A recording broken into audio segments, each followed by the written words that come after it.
നടന്നിടുമ്പോൾ താങ്ങും തണലുമായി കൂടെ വരും.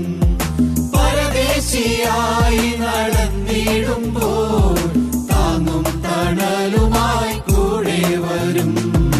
വാഗ്ദത്തമേകിയോ യേശുവല്ലോ, വാക്കുമാറാത്തവൻ നാഥനല്ലോ.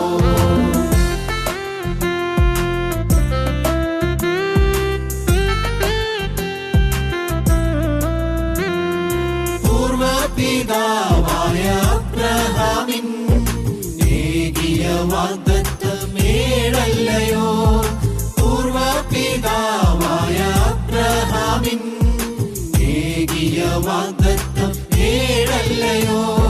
പേർ ചൊല്ലി വിളിച്ചവൻ ദൈവമല്ലോ, വഴിയിൽ നിന്നെ വിട്ടു പോകാത്തവൻ. പേർ ചൊല്ലി വിളിച്ചവൻ ദൈവമല്ലോ, വഴിയിൽ നിന്നെ വിട്ടു പോകാത്തവൻ. വാഗ്ദത്തമേകിയോ യേശുവല്ലോ, വാക്കുമാറാത്തവൻ നാഥനല്ലോ.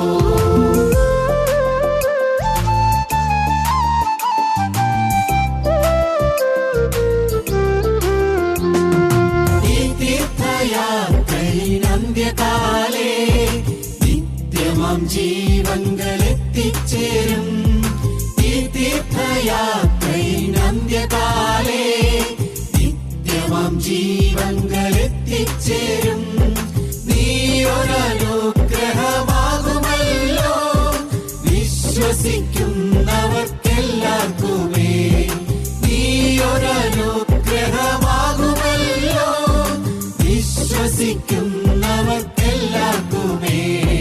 വാഗ്ദത്തമേകിയോ യേശുവല്ലോ, വാക്കുമാറാത്തവൻ നാഥനല്ലോ.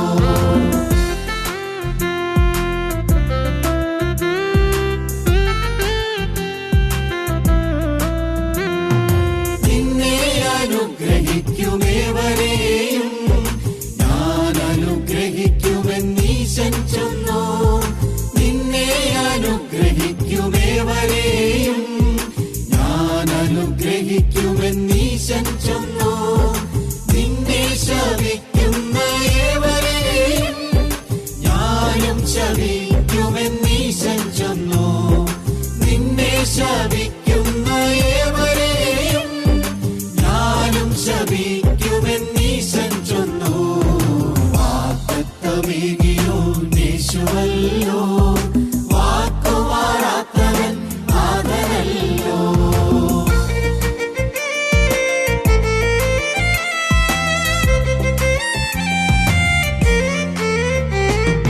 നിന്നിൽ വസിച്ചുകൊണ്ടീയുലകം കീഴ്മേൽ മറിക്കുന്ന നാൾ വരുന്നു. നിന്നിൽ വസിച്ചുകൊണ്ടീയുലകം കീഴ്മേൽ മറിക്കുന്ന നാൾ വരുന്നു. സുവിശേഷ കാഹളധ്വനി മുഴക്കാൻ നിന്നെ എൻ വചനത്താൽ നിറച്ചിടും ഞാൻ. സുവിശേഷ കാഹളധ്വനി മുഴക്കാൻ നിന്നെ എൻ വചനത്താൽ നിറച്ചിടും ഞാൻ. വാഗ്ദത്തമേകിയോ യേശുവല്ലോ, വാക്കുമാറാത്തവൻ നാഥനല്ലോ.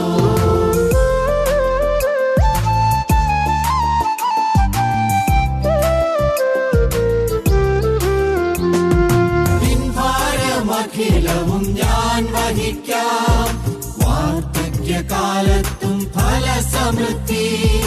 നിൻ ഭാരമഖിലവും ഞാൻ വഹിക്കാം, വാർദ്ധക്യകാലത്തും ഫലസമൃദ്ധി. അന്യമം കാഹളം മുഴങ്ങിടുമ്പോൾ പറന്നു നീ വന്നിടുമെന്നരികിൽ. അന്യമം കാഹളം മുഴങ്ങിടുമ്പോൾ പറന്നു നീ വന്നിടുമെന്നരികിൽ. വാഗ്ദത്തമേകിയോ യേശുവല്ലോ, വാക്കുമാറാത്തവൻ നാഥനല്ലോ. വാഗ്ദത്തമേകിയോ യേശുവല്ലോ, വാക്കുമാറാത്തവൻ നാഥനല്ലോ. വീണാലും താണാലും താങ്ങുന്നവൻ, കരം പിടിച്ചെന്നെ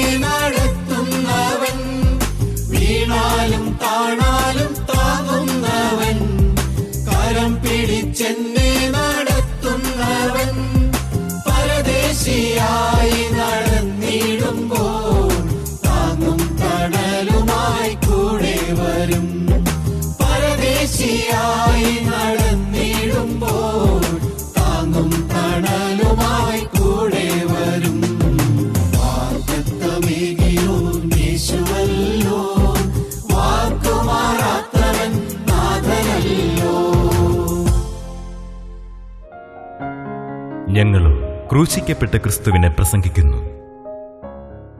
ദൈവ തിരുനാമത്തിന് മഹത്വം ഉണ്ടാകട്ടെ. ദാനിയേൽ പ്രവാചകന്റെ പുസ്തകം 9-ാം അധ്യായം 4-ാം വാക്യം.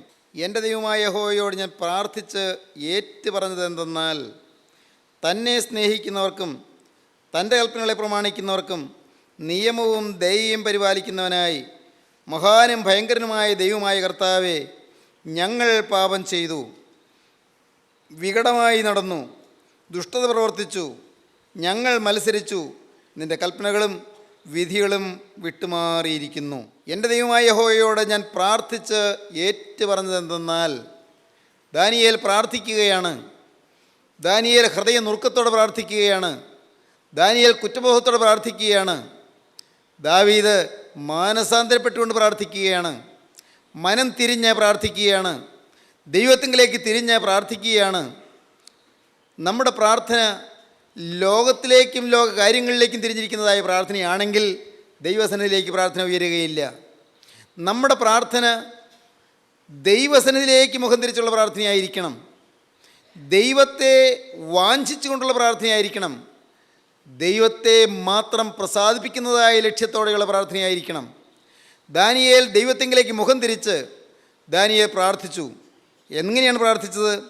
എൻ്റെ കർത്താവിങ്കിലേക്ക് ഞാൻ മുഖം തിരിച്ചു, എൻ്റെ ദൈവമായ യഹോവയോട് ഞാൻ പ്രാർത്ഥിച്ച് ഏറ്റുപറഞ്ഞത് എന്തെന്നാൽ, തന്നെ സ്നേഹിക്കുന്നവർക്കും തൻ്റെ കൽപ്പനകളെ പ്രമാണിക്കുന്നവർക്കും നിയമവും ദയയും പരിപാലിക്കുന്നവനായി മഹാനും ഭയങ്കരനുമായ ദൈവമായ കർത്താവേ, ഞങ്ങൾ പാപം ചെയ്തു, വികടമായി നടന്നു, ദുഷ്ടത പ്രവർത്തിച്ചു, ഞങ്ങൾ മത്സരിച്ചു, നിൻ്റെ കൽപ്പനകളും വിധികളും വിട്ട് മാറിയിരിക്കുന്നു.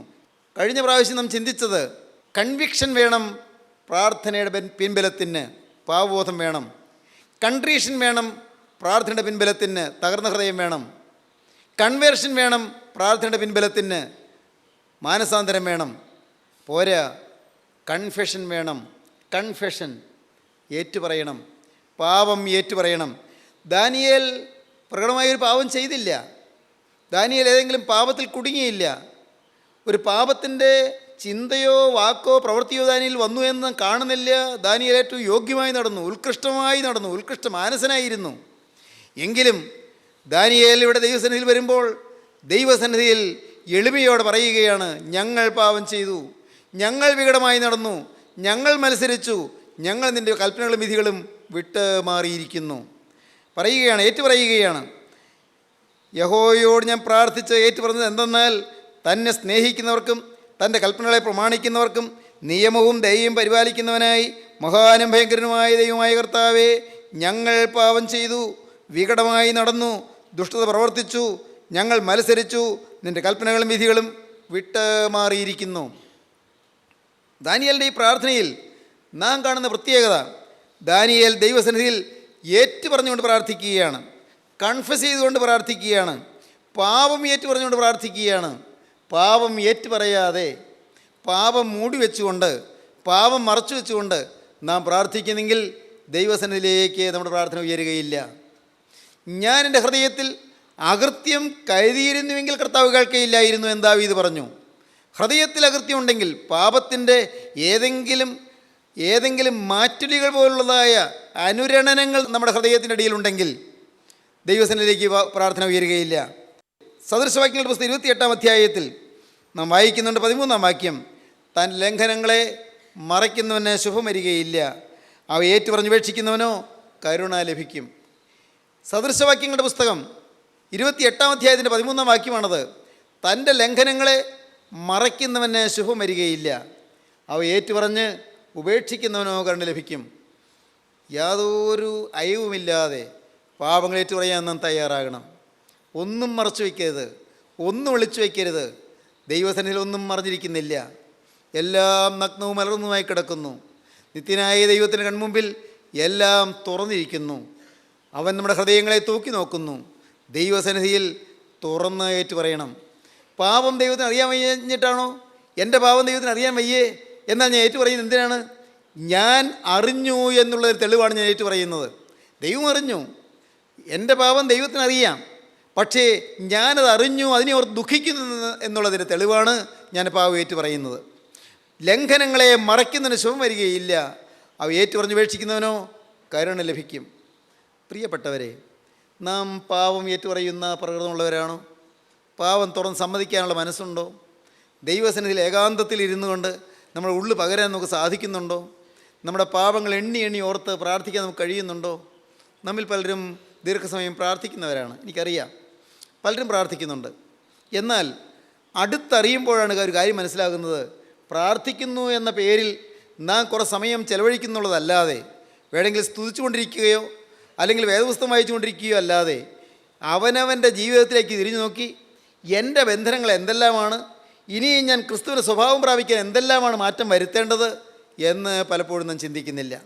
ഞാൻ ക്രിസ്തുവിൻ്റെ ആളത്വം പ്രാപിക്കുവാൻ ഞാൻ എന്തെല്ലാമാണ് ഇനി മാറ്റം വരുത്തേണ്ടത് എൻ്റെ ജീവിതത്തിൽ, ഇനിയും എന്നിൽ മാറ്റം വരുത്തേണ്ട കാര്യങ്ങൾ എന്തെല്ലാമാണ്, എന്തെല്ലാം പാപങ്ങളാണ് എന്നിൽ ഇപ്പോഴും വന്നുകൊണ്ടിരിക്കുന്നത്, എൻ്റെ മനസ്സിൽ, എൻ്റെ വിചാരത്തിൽ, എൻ്റെ വികാരത്തിൽ, എൻ്റെ ആഗ്രഹങ്ങളിൽ, എൻ്റെ ചിന്താഗതികളിൽ, അവിടെയെല്ലാം ഏതെല്ലാം പാപങ്ങളാണ് വരുന്നത് എന്ന് നാം കണ്ടുപിടിച്ച് അവ ഏറ്റു പറഞ്ഞുകൊണ്ട് വേണം പ്രാർത്ഥിക്കാൻ. ലംഘനങ്ങളെ മറയ്ക്കുന്നവന് ശുഭം വരികയില്ല, അവ ഏറ്റു പറഞ്ഞുപേക്ഷിക്കുന്നവനോ കരുണ ലഭിക്കും. ഈ ഏറ്റുപറയുന്നത് എങ്ങനെയാണ് എന്ന് യോശുവയുടെ പുസ്തകം 7-ാം അധ്യായത്തിൻ്റെ 19-ാം വാക്യം പറയുന്നു. എങ്ങനെ ഏറ്റുപറഞ്ഞാലാണ് ദൈവസന്നിധിയിൽ പ്രസാദമാകുന്നത്? യഥാർത്ഥമായ ഏറ്റുപറച്ചിൽ, ഒരു ജെന്യുവിൻ കൺഫെഷൻ എന്ന് പറയുന്നത് എങ്ങനെയാണ് സാധിക്കുക? അത് യോശുവ 7:19 പറയും. നമുക്ക് വായിക്കാം. യോശുവയുടെ പുസ്തകം 7-ാം അധ്യായത്തിൻ്റെ 19-ാം വാക്യത്തിൽ ആഖാനോട് പറയുകയാണ്, മകനെ, ഇസ്രായേലിൻ്റെ ദൈവമായ യഹോവയ്ക്ക് മഹത്വം കൊടുത്ത് അവനോട് ഏറ്റുപറയുക, നീ എന്തു ചെയ്തു എന്ന് പറയുക, എന്നോട് മറച്ചു വയ്ക്കരുത്. യോശുവ ദൈവത്തിൻ്റെ അഭിഷിക്തനാണ്, യോശുവ ദൈവത്തിൻ്റെ വ്രതനാണ്. ദൈവത്തിൻ്റെ വ്രതൻ പറയുന്നു, മകനെ, ഇസ്രായേലിൻ്റെ ദൈവമായ യഹോവയ്ക്ക് മഹത്വം കൊടുത്ത് അവനോട് ഏറ്റുപറയുക. ദൈവത്തോട് നീ ഏറ്റുപറയുക. ദൈവത്തിന് നീ മഹത്വം കൊടുക്കുക, ദൈവത്തോട് നീ ഏറ്റുപറയുക. പോരാ, നീ എന്തു ചെയ്തു എന്ന് പറയുക. വെറുതെ ഞാൻ പാപം ചെയ്തു പോയി എന്ന് പറഞ്ഞിട്ട് കാര്യമില്ല, ഞാൻ മഹാഭാവിയാണെന്ന് പറഞ്ഞിട്ട് കാര്യമില്ല, ഞാൻ എൻ്റെ കർത്താവെ മുഴുവനും പാപമാണെന്ന് പറഞ്ഞിട്ട് കാര്യമില്ല, കർത്താവെ ഞാൻ മഹാഭാവിയാണ്, എനിക്ക് അല്പം പോലും പാപബോധമില്ല എന്ന് പറഞ്ഞിട്ടും കാര്യമില്ല. നമ്മുടെ പാപം എന്തു ചെയ്തു, എന്ത് പാപമാണ് വന്നത് എന്ന് ഏറ്റുപറയുക.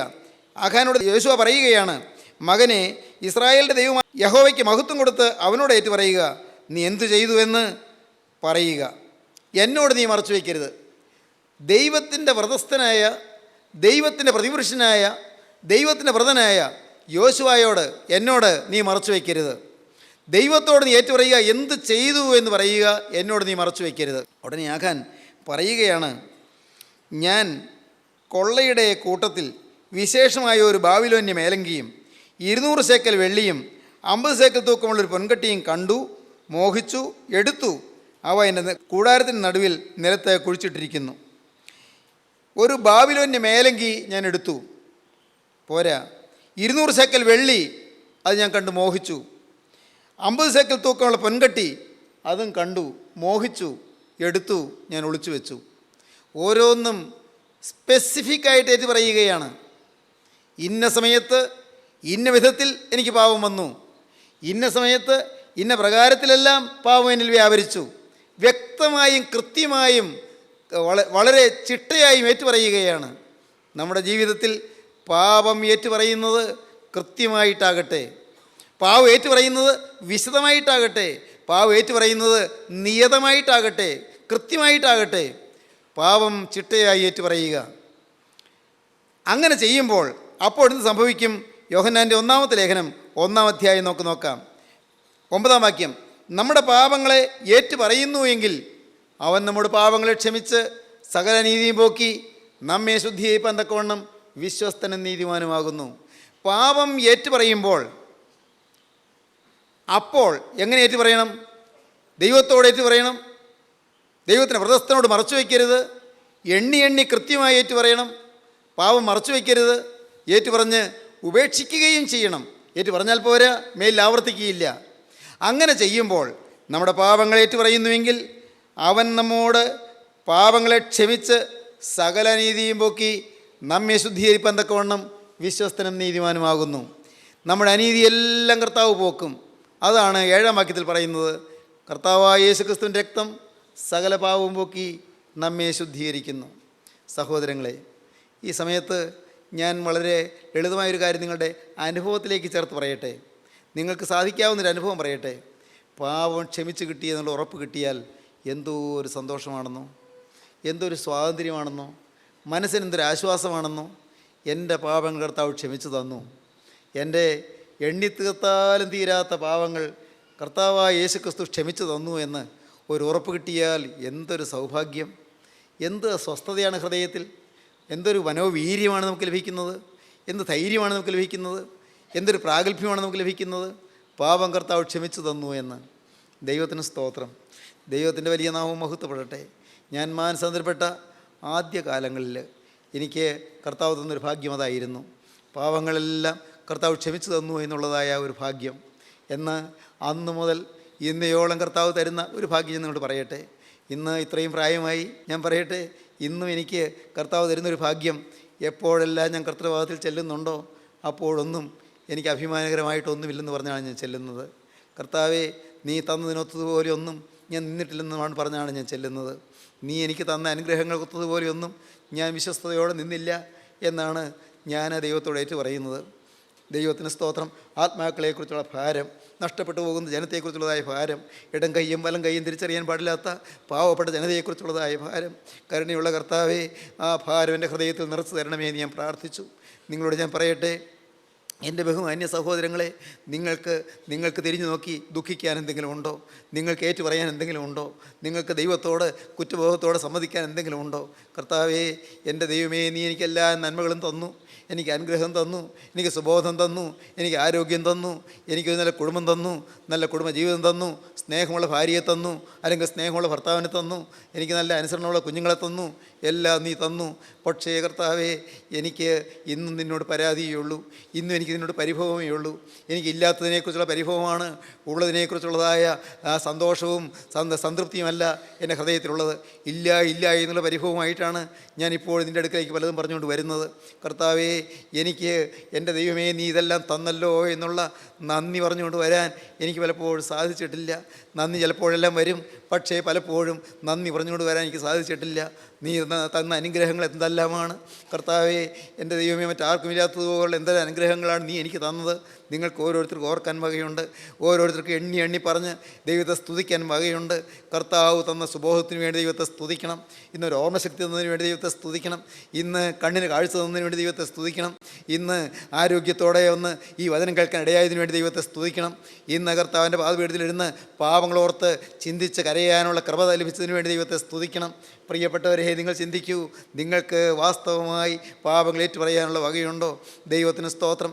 അപ്പോൾ പാവബോധത്തിൻ്റെ ഫലമായി ഉണ്ടാകുന്ന പാപക്ഷമ നിങ്ങൾക്ക് കിട്ടും. പാപക്ഷമ കിട്ടുമ്പോൾ എന്തെന്നില്ലാത്ത ആശ്വാസം നിങ്ങൾക്ക് കിട്ടും.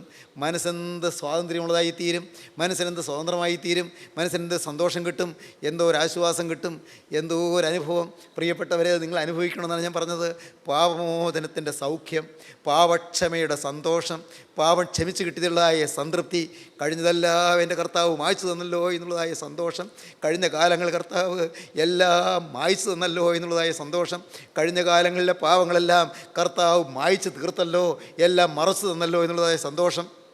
ദാവീദ് ഒരിക്കൽ പാടുകയുണ്ടായി, മഹാപാപം ചെയ്തതായിരുന്നു എങ്കിലും ദാവീദ് പറഞ്ഞു, ലംഘനം ക്ഷമിച്ചും പാപം മറച്ചും കിട്ടിയവൻ ഭാഗ്യവാൻ. യഹോവാകൃത്യം കണക്കിടാതെയും ആത്മാവിൽ കപടമില്ലാതെയിരിക്കുന്ന മനുഷ്യൻ ഭാഗ്യവാൻ. ദൈവത്തിന് സ്തോത്രം. എന്താണ് ഭാഗ്യം പ്രിയരെ? പണമുണ്ടായാൽ ഭാഗ്യമാണോ? അല്ലല്ല. നല്ല ജീവിത സൗകര്യങ്ങളുണ്ടെങ്കിൽ ഭാഗ്യമാണോ? അല്ലല്ല. നല്ല ആരോഗ്യമുണ്ടെങ്കിൽ ഭാഗ്യമാണോ? അല്ല. ദൈവത്തിന് സ്തോത്രം. ലംഘനം ക്ഷമിച്ചും പാപം മറച്ചു കിട്ടിയതാണ് ഭാഗ്യം. എന്തെല്ലാം ഉണ്ടെങ്കിലും പാപമോചനം കിട്ടിയില്ലെങ്കിൽ ഭാഗ്യമല്ല മകനെ. ദൈവത്തിന് സ്തോത്രം. മകളെ, നിനക്ക് എന്തെല്ലാം നന്മകൾ പറയാനുണ്ട്, എന്തെല്ലാം അനുഗ്രഹങ്ങൾ പറയാനുണ്ട്. പാപമോചനം നിനക്ക് കിട്ടിയിട്ടില്ലെങ്കിൽ, പാപക്ഷമ നിനക്ക് സ്വന്തമായി അനുഭവമായില്ലെങ്കിൽ, ദൈവവൈതലേ, നീ ഏറ്റവും അരിഷ്ടനാണ്. ദൈവത്തിന് സ്തോത്രം. ഞാൻ ആത്മാർത്ഥതയോടെ ആഗ്രഹിക്കുന്നു, ഇന്ന് ഈ വാക്കുകളെ കേൾക്കുന്ന എല്ലാവരും പാപക്ഷമ ലഭിക്കുന്നവരായി തീരണമേ എന്ന്. അതിനല്ലയോ എൻ്റെ കരുണയുള്ള കർത്താവ് തങ്കത്തിരുവാവ് തുറന്ന് തിരുനണം ചിന്തിയത്. തിരുനിണം ചിന്തി, തിരുരക്തം ചിന്തി. യേശുവിൻ്റെ തിരുരക്തം പ്രിയപ്പെട്ടവരെ അതിന്നും ഗുണകരമായി സംസാരിക്കുകയാണ്, നമ്മോട് ഇടപെടുകയാണ്, നമ്മുടെ പാവങ്ങൾ കാണിച്ചു തരികയാണ്, നമ്മുടെ ഒന്നുമില്ലായ്മ മനസ്സിലാക്കി തരികയാണ്. ദൈവത്തിന് സ്തോത്രം. നാം എത്ര അരിഷ്ടനെന്ന് കാണിച്ചു തരികയാണ്. നമുക്ക് പ്രത്യേകിച്ച് സംതൃപ്തിപ്പെടാൻ ഒന്നുമില്ല എന്ന് നമുക്ക് മനസ്സിലാക്കി തരികയാണ്. നമുക്ക് തിരിഞ്ഞു നോക്കി അഭിമാനിക്കാൻ വകയൊന്നുമില്ല എന്ന് നമുക്ക് കർത്താവ് കാണിച്ചു തരികയാണ്. എപ്പോഴും അരിഷ്ടത നമുക്ക് തരികയാണ്, പാവബോധം തരികയാണ്, തകർന്ന ഹൃദയം തരികയാണ്, ഒരു മാനസാന്തരം തരികയാണ്, പാവം ഏറ്റു പറയാനുള്ള മനസ്സ് തരികയാണ്. ദൈവത്തിന് സ്തോത്രം. ഓരോന്നോർത്തുകൊണ്ട് ദൈവത്തെ നിങ്ങൾ മഹത്വപ്പെടുത്തണം. എൻ്റെ കർത്താവേ, ഇപ്പോൾ എനിക്ക് യഥാർത്ഥമായി പാപക്ഷമയുടെ സൗഖ്യം തരണമേ. നിങ്ങൾ പ്രാർത്ഥിക്കണം. ആ തിരുരക്തം നിങ്ങളോടിപ്പോൾ സംസാരിക്കുകയാണ്. നിങ്ങൾ എവിടെ ഇരിക്കുന്നുവോ അവിടെ നിങ്ങൾ അരികത്തേക്ക് വന്നുകൊണ്ട് ഉയർത്തെഴുന്നേറ്റ മിശിഹാ തമ്പുരാൻ അവിടെ നിങ്ങളോട് സംസാരിക്കുകയാണ്. ഉയർത്തെഴുന്നേറ്റ് ജീവിക്കുന്ന ക്രിസ്തു നിങ്ങളോട് ഇടപെടുകയാണ്. കഴിഞ്ഞ കാലത്തെ പാപങ്ങളെല്ലാം മോനെ മായ്ച്ചു തരാമെന്നാണ് കർത്താവ് പറയുന്നത്. ലംഘനങ്ങളെല്ലാം ക്ഷമിച്ചു തരാമെന്നാണ് കർത്താവ് പറയുന്നത്.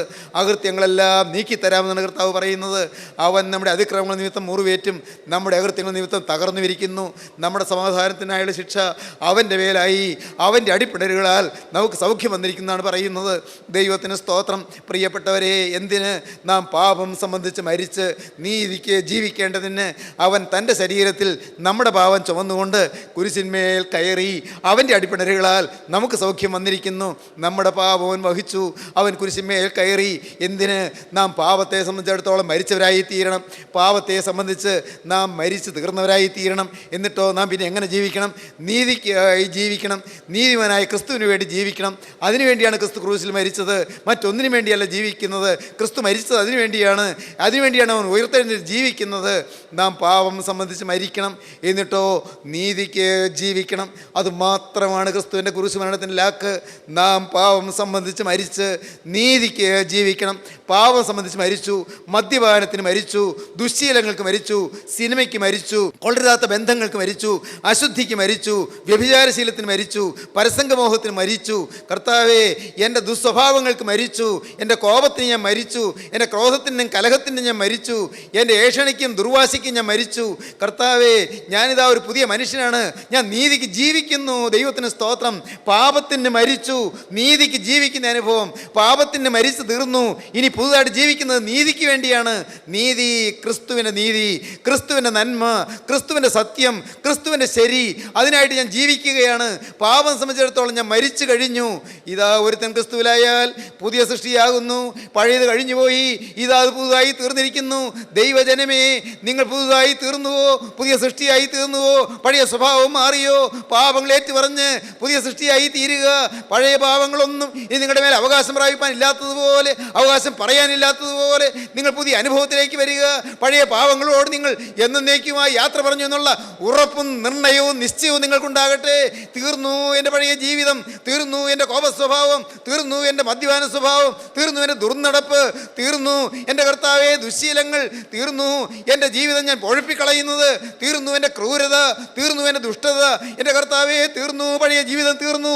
ഇത് നിങ്ങൾ തീരുമാനിക്കുമ്പോൾ യേശുക്രിസ്തുവിൻ്റെ ജീവൻ, ദിവ്യജീവൻ നിങ്ങളിലേക്ക് ഇറങ്ങി വരും. ക്രിസ്തുവിൻ്റെ ജീവൻ നിങ്ങളിലേക്ക് വന്നിട്ട് ക്രിസ്തുവിൻ്റെ സ്വഭാവം നിങ്ങളിലേക്ക് പകരും. ക്രിസ്തുവിൻ്റെ ഹൃദയം നിങ്ങൾക്ക് ലഭിക്കും, ക്രിസ്തുവിൻ്റെ മനസ്സ് നിങ്ങൾക്ക് ലഭിക്കും. ക്രിസ്തു നിങ്ങൾ അധീശനായി വാഴുവാൻ തുടങ്ങും. ക്രിസ്തു നിങ്ങളുടെ ഐശ്വര്യ ദാതാവായി വാഴുവാൻ തുടങ്ങും. ക്രിസ്തു നിങ്ങളിലേക്ക് സമൃദ്ധിയേറിയ അനുഗ്രഹങ്ങൾ ഏറ്റവും അധികമായി നിങ്ങൾക്ക് തരും.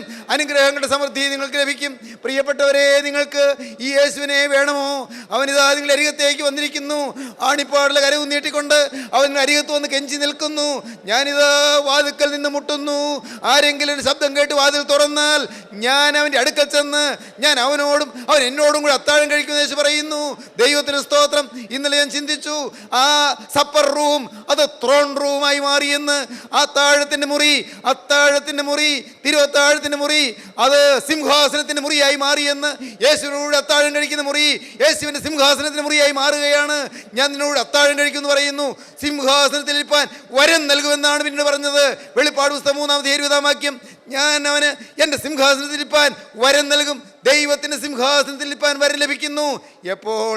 അവൻ്റെ അത്താഴത്തിൽ പങ്കാളിയാകുമ്പോൾ, എപ്പോൾ പാപം ക്ഷമിച്ചു തരുമ്പോൾ, എപ്പോൾ പാപം ഏറ്റു പറയുമ്പോൾ, എപ്പോൾ മാനസാന്തരപ്പെടുമ്പോൾ, എപ്പോൾ തകർന്ന ഹൃദയം ലഭിക്കുമ്പോൾ, എപ്പോൾ എൻ്റെ ദൈവത്തിന് സ്തോത്രം കുറ്റബോധം ഉണ്ടാകുമ്പോൾ.